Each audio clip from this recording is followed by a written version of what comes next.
Alam mo ba na nakapangingilabot mang makakita ng cheetah, hindi nito kayang manindak sa pamamagitan ng pag-atungal dahil iba ang kaya nitong likhain tunog. Meow! Tama ang dinig nyo.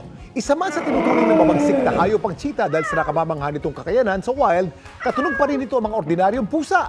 Apat ang tinuturing na big cats na kayang umatungal.